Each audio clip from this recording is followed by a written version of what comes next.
오늘 우리에게 주신 주의 말씀은 고린도전서 11장 2절에서 16절까지의 말씀입니다. 한 절씩 천천히 서로 교도하도록 하겠습니다. 내가 너희가 모든 일에 나를 기억하고 또 내가 너희에게 전하여 준 대로 그 전통을 너희가 지킴으로 너희를 칭찬하노라.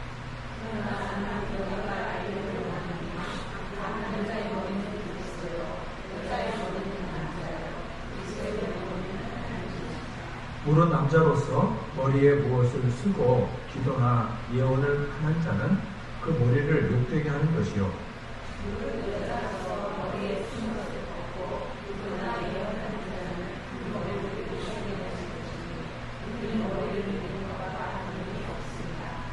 만일 여자가 머리를 가리지 않거든 깎을 것이요. 만일 깎거나 미는 것이 여자에게 부끄러움이 되거든 가릴지라.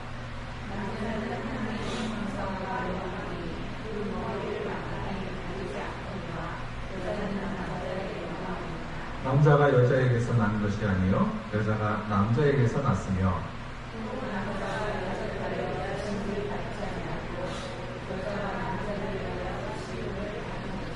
그러므로 여자는 천사들로 말미암아 권세 아래 있는 표를 그 머리 위에 둘지니라.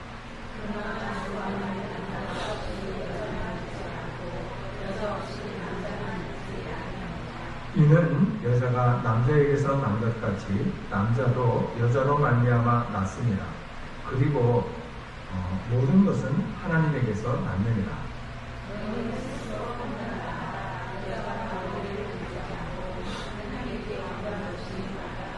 만일 남자에게 긴 머리가 있으면 자기에게 부끄러움이 되는 것을 본성이 너희에게 가르치지 아니하느냐.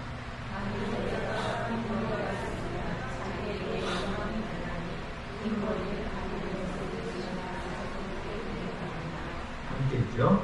논쟁하려는 생각을 가진 자가 있을지라도 우리에게나 하나님의 모든 교회에는 이런 관례가 없느니라. 아멘. 같은 기독교지만 가톨릭의 미사와 우리 개신교 예배에는 좀 차이가 있습니다. 근데 가장 두드러진 차이 중에 눈으로 볼 때 가장 두드러진 차이 중에 하나는 가톨릭 미사에서는 여자 성도들이 소위 예배포를 머리에 쓰지만 우리 개신교에서는 예배포를 사용하지 않습니다. 그래서 가톨릭 미사에 가보면 여자분들은 이렇게 성전 안에 들어오면 뭐 가방에서 하얀 이런 예배포를 써서 꺼내서 머리에 씁니다. 이것은 2000년 전에 헬라 문화가 교회의 전통이 되어서 그대로 이어온 거예요. 2000년 전 헬라 사회에서 여자들은 집에 있을 때는 상관이 없지만 외출을 하거나 공적인 모임에 참석할 때는 반드시 머리에 수건을 써야 했습니다. 이렇게 여자들이 수건으로 자기 신체 중에서 가장 높은 머리를 수건으로 가리는 것은 내가 머리가 아니라 나 위에 자기보다 높은 누군가가 있다는 표시였어요. 그러니까 좀 기분 나쁘시겠지만 여자 위에 남자가 있다는 표시였어요. 다시 말하면 남자가 여자보다 우월하다는 표시예요. 이렇게 당시 2000년 전 헬라 사회는 남성 중심의 사회였고 남성 우월주의가 그런 생각이 지배하는 세상이었습니다. 그런데 당시 헬라 사회에서 여자임에도 불구하고 수건을 안 쓰는 사람들이 있었는데 그 사람들은 노예예요. 노예는 금방 딱 봐도 외모나 옷차림으로 금방 노예라는 것이 식별이 가능했습니다. 그래서 노예들이 머리에 수건을 쓰지 않는 것은 특별히 사회적으로 문제가 될 것이 없었습니다. 그래서 그대로 용인되었어요. 그런데 적어도 겉으로 보면 멀쩡하고 옷차림이 아주 멋진데 수건을 쓰지 않는 여자들이 있었어요. 그 사람들은 매춘부예요. 근데 여자로서 머리에 수건을 쓰지 않는 것은 일종의 남자를 유혹하는 행위였어요. 또 여자들 중에 노예가 아니고 멀쩡한 여자 중에 머리에 수건을 쓰지 않는 여자는 여자 동성애자 중에서 남자 역할을 하는 사람이에요. 그런 사람들도 자기가 남자인 것을 남자인 것처럼 보이려고 그렇게 여자임에도 불구하고 이렇게 수건을 쓰지 않는 거죠. 그렇기 때문에 노예가 아닌 멀쩡한 여자가 집 밖에 나가거나 어떤 공적인 모임에 참석하면서 머리에 수건을 안 쓴다는 것은 굉장히 부끄러운 일이죠. 자기가 매춘부나 아니면 동성애자 중에서 남자 역할을 하는 사람이라는 것을 광고하는 거나 마찬가지예요. 그런데 아주 드물지만 멀쩡한 남자인데 남자가 또 머리에 수건을 쓰는 사람도 있었어요. 그 사람은 뭐냐면 동성애자 중에서 여자 역할을 하는 사람. 그 또한 대단히 부끄러운 일이었다는 거예요. 그런데 이런 문제가 고린도 교회 안에서 생겨났다는 거예요. 바울은 이 문제가 대단히 심각하기 때문에 그냥 말하지 않을 수 없었어요. 이 문제를 그대로 방치했다면 교회가, 당시 고린도 교회가 세상으로부터 아주 부도덕하고 추악한 집단으로 매도될 수밖에 없는 절박한 상황이었던 거죠. 여러분, 교회의 모임은 공적인 모임이잖아요. 우리가 집에서 개인적으로 보내는 사생활과는 근본적으로 다른 거예요. 그렇기 때문에 여자들은 교회에 오면 수건으로 자기 머리를 가르는 것이 당시 사회의 문화였고 당시 사람들이 기본적으로 기대하는 예의였다는 거예요. 그런데 고린도 교회 교인들 중에서 일부 성도들은 교회에서 수건을 쓰지 않았어요. 이유는 남자나 여자가 그리스도 안에서는 구별되지 않는다. 남자나 여자 모두가 다 그 안에서 귀하고 누구나 다 차별이 없다. 남자와 여자가 동등하다. 그렇기 때문에 우리는 교회에서 더 이상 머리에 수건을 쓰지 않겠다. 이런 거예요. 교회 오면 남자들만 하나님의 은사를 받는 것이 아니라 여자들도 하나님의 은사를 받아서 병을 고치고 예언도 하고 귀신을 쫓아낸다는 거예요. 남자들만 교회에서 기도할 때 은혜 받는 것이 아니라 여자 성도들이 기도를 해도 큰 은혜가 된다는 거예요. 그렇기 때문에 고린도 교회 교인 중에서 여자들 중에 일부의 성도들이 이제 우리는 교회 안에서 그 차별적인 머리에 수건을 쓰는 일을 하지 않겠다. 그런 사람들이 생겨났어요. 그런데 또 고린도 교회 남자들 중에는 왜 여자들에게만 머리에 수건을 쓰라고 하느냐? 우리도 쓰겠다. 그래서 남자들 중에서도 수건을 쓰는 사람들이 생겨나게 됐습니다. 바울은 이런 고린도 교회 상황을 크게 우려해요. 이유는 그들의 주장이 잘못됐기 때문이 아니에요.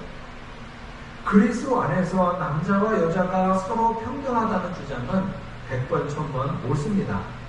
또한 하나님께서 남녀를 가리지 않고 모든 사람에게 하나님의 은사를 주신다는 것도 옳아요. 그런 주장의 옳음이 공적인 예배에서 머리에 수건을 쓰지 않는다거나 여자들이 머리에 수건을 쓰지 않는다거나 남자들이 머리에 수건을 쓰는 것으로 나타나서는 안 된다는 거예요. 왜냐하면 교회가 사회와 완전하게 구별된 격리된 존재가 아니라 교회는 사회의 일부였던 거예요. 그 교회의 모든 행위가 세상 사람들에게 그대로 노출되어 있기 때문에 그렇습니다. 교회 공적인 예배에서 여자들이 머리에 수건을 쓰지 않고 또 남자들이 머리에 수건을 쓴다면 세상 사람들의 눈에 그것이 어떻게 비춰지겠는가? 과연 교회 안에서 그리스도 앞에서는 남자와 여자가 동등하겠구나, 그렇게 생각하지 않는다는 거예요. 사람들이 볼 때는 이 교회라는 이 조직이 이게 미쳐 들어가는구나. 그래서 이 여자들이 수건도 안 쓰고 남자들이 머리에 수건을 쓰고, 그래서 이 세상 사람들이 교회에 대해서 편견을 갖는 거예요. 또 새로운 사람들이 예수 믿기로 큰 결단을 하고 교회에 나와 보니 여자들이 머리에 수건을 안 써요. 그 남자들이 또 이상하게 머리에 수건을 써. 이 모습을 보면, 아, 저 사람은 참여야? 그 사람은 동성애자야? 이러면서 예수를 믿기도 했는데 예수의 그 복음을 받아들이기도 전에 씻어가고 도망가지 않겠느냐. 여러분, 역사적으로 볼 때 어느 시대, 어느 사회도 교회에 대해서 우호적이지 않았어요. 특별히 로마 제국은 교회에 대해서 정말 반감이 많았습니다. 그래서 로마 제국 시대에는 온갖 꼬투리를 잡아서 교회를 논외하고 교회에 대해서 큰 소문을 퍼뜨렸어요. 그래서 로마 제국 시대의 교회에 대해서 사람들이 잘못된 편견과 선입견을 갖게 했는데, 당시 로마 제국 안에 교회 사람들을 뭐라고 말했냐면, 교회 사람들은 주일마다 모여서 사람의 몸과 피를 먹는다. 그리고 교회 사람들은 금식을 한다는 큰 소문을 퍼뜨렸어요. 이것은 어디서 나온 것이냐면은 성만찬에서 나온 거예요. 성만찬을 하면서 이것은 그리스도의 몸이고 그리스도의 피다 그러니까 이것을 왜곡시켜서 교회 사람들은 사람의 살을 먹고 피를 먹는 거다. 그리고 교회 사람들은 서로 형제 자매라고 부른다더라. 그래서 그들은 금식하더라. 이렇게 소문이 났어요. 그래서 동네 안에서 어린아이가 없어지면 교회 사람들이 붙잡아다가 먹었다. 이렇게 소문을 내면서 교회가 굉장히 어려워졌습니다. 그래서 로마 제국이 기독교를 핍박하면서 이렇게 부도덕한 교회 집단은 반드시 사회에서 박멸해야 한다. 그런 대상이다. 그러면서 이것이 핍박의 원인 중에 하나가 되었던 거죠.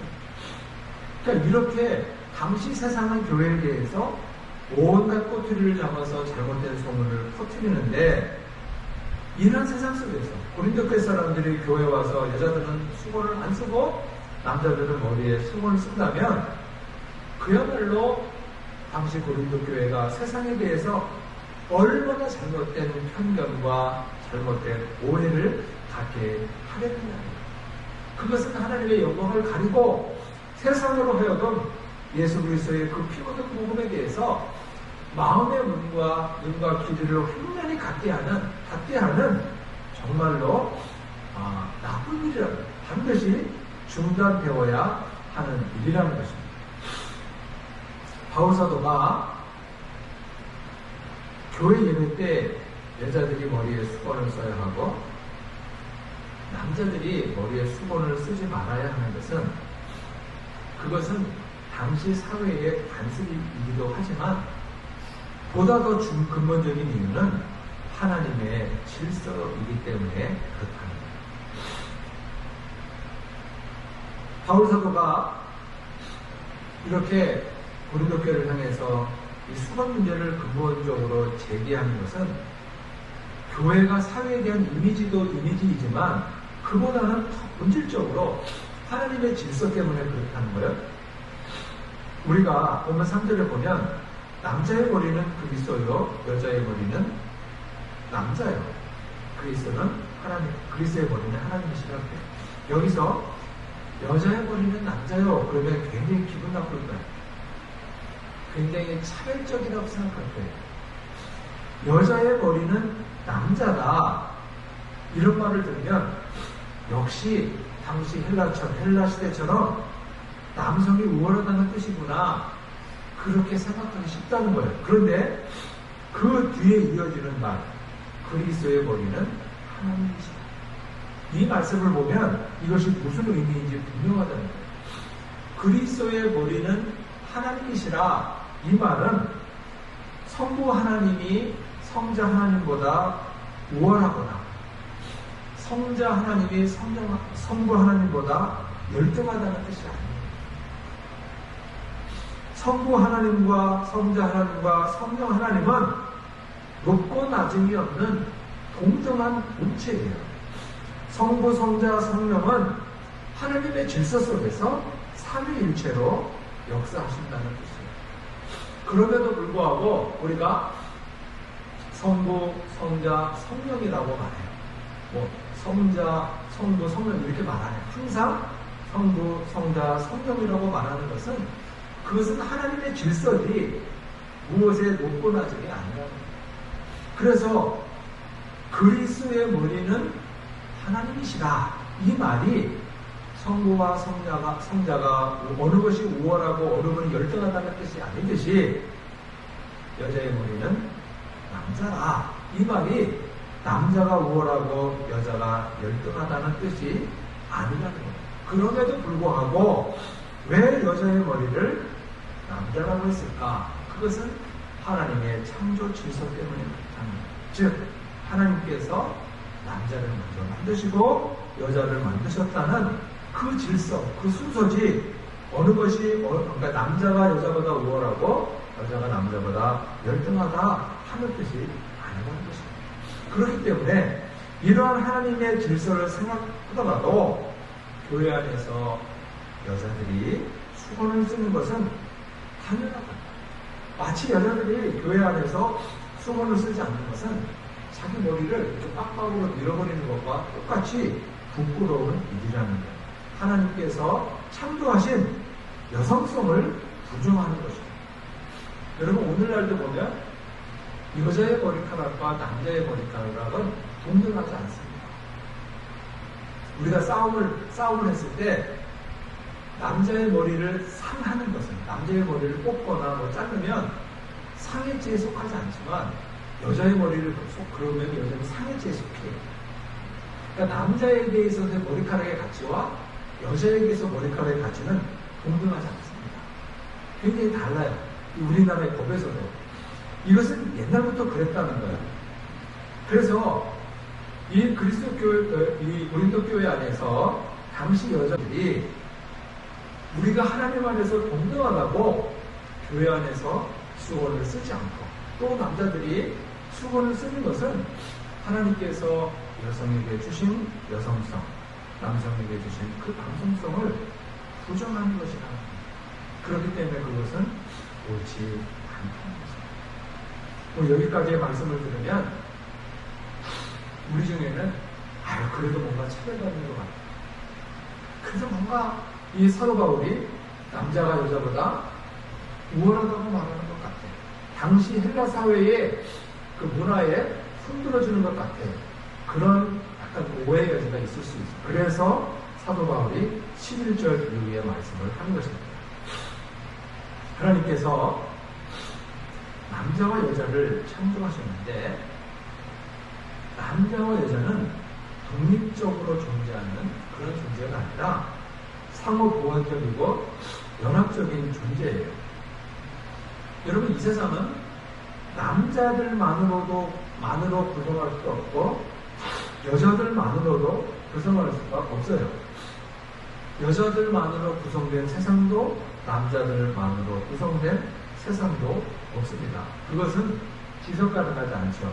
심지어 이 세상에는 남자와 여자의 성비가 깨진 것도 문제가 돼요. 그래서 어느 나라에서 남자에 비해 여자가 월등히 많다든지 반대로 여자에 비해 남자가 월등히 많으면 반드시 사회 문제가 됩니다. 왜냐하면 남자와 여자는 상호 보완적인 존재이기 때문에. 그래서 하나님께서는 남자와 여자에게 뭐라고 말씀하셨냐면은 부모를 떠나서 한 몸을 이루라고 말씀하신 거예요. 그래서 남자와 여자는 각자 자기의 인생을 완성시키는 문제가 아니라 상대방의 인생을 완성시킴으로써 자기 인생을 완성시키는 존재입니다.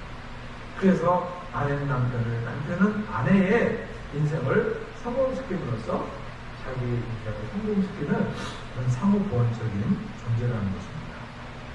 하나님께서는 하나님의 형상을 따라서 남자와 여자를 창조하셨어요. 그래서 남자에게 하나님의 형상의 절반이 있고 여자에게 하나님의 형상의 절반이 있어요. 그래서 남자와 여자가 연합을 통해서 온전하게 하나님의 형상을 이루게 되는 것입니다.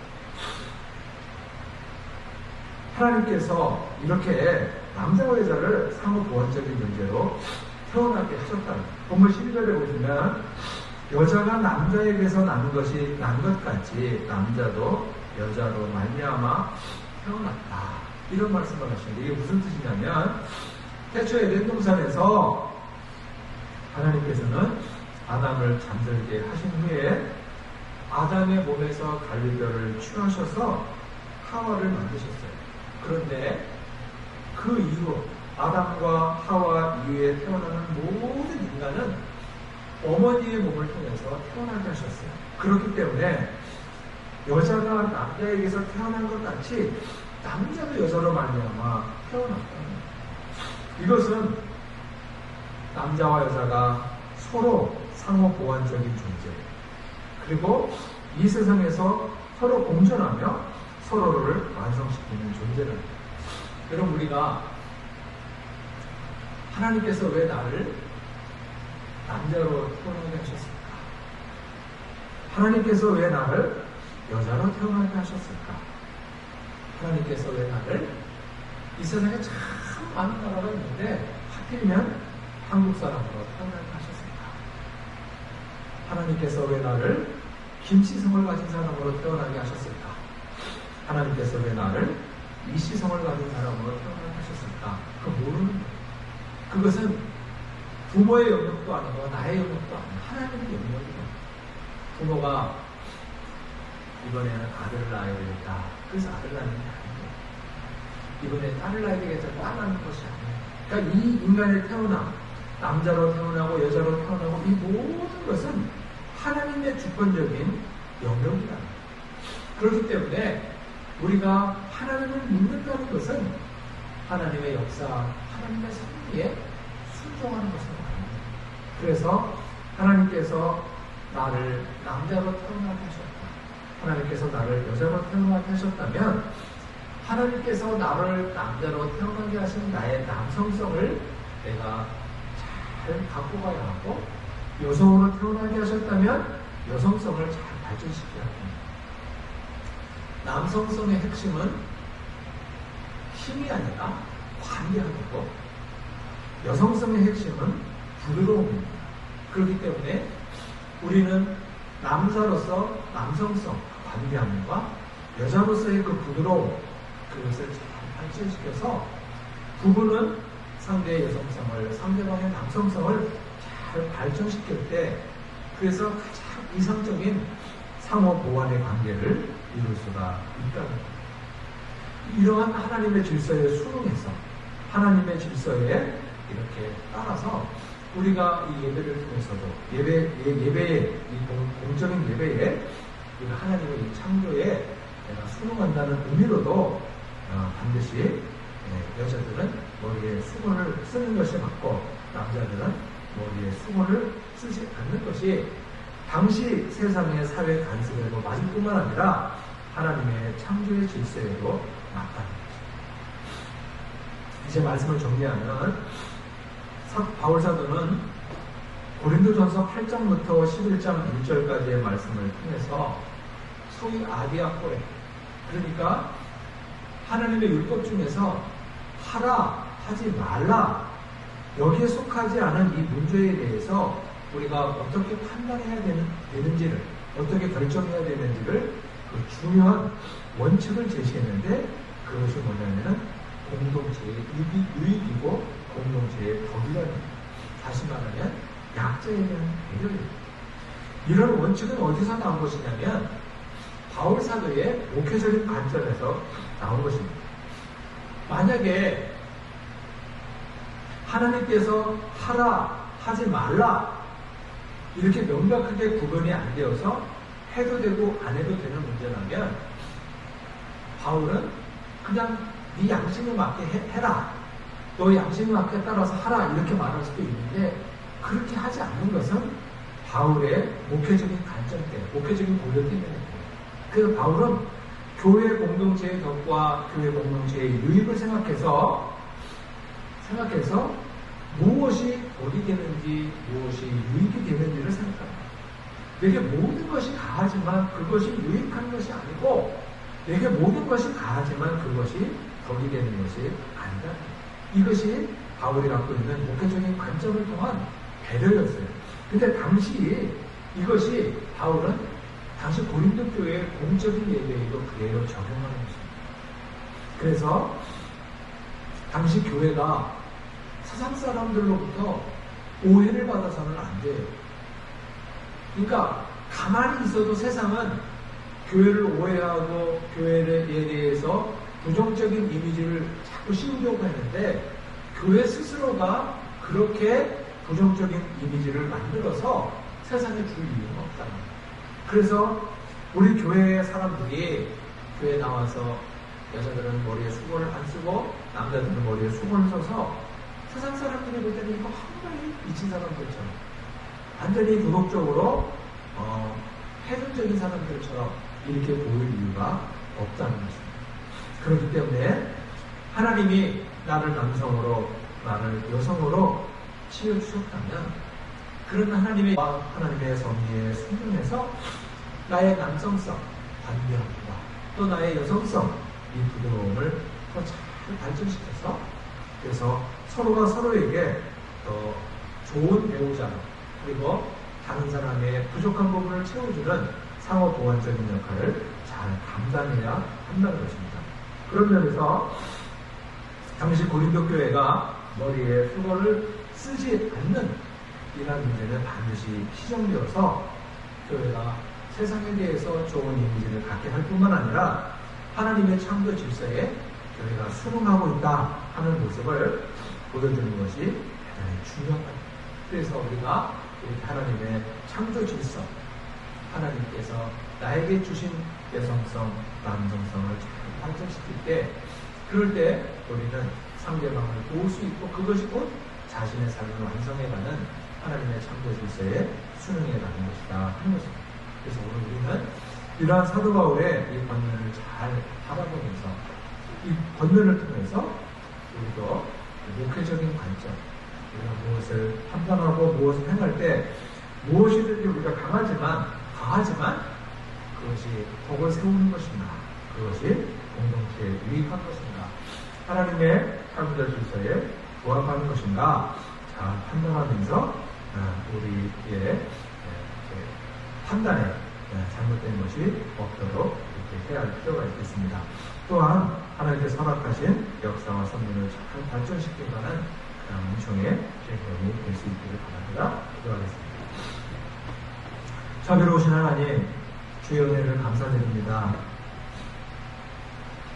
하나님의 창조 질서 속에서 저희들이 남성으로 여성으로 지음을 받으며 상대의 부족함을 보완해주고 채워주는 상호 보완적인 존재로 우리가 살아갈 수 있도록 은혜를 주셨사오니 감사합니다.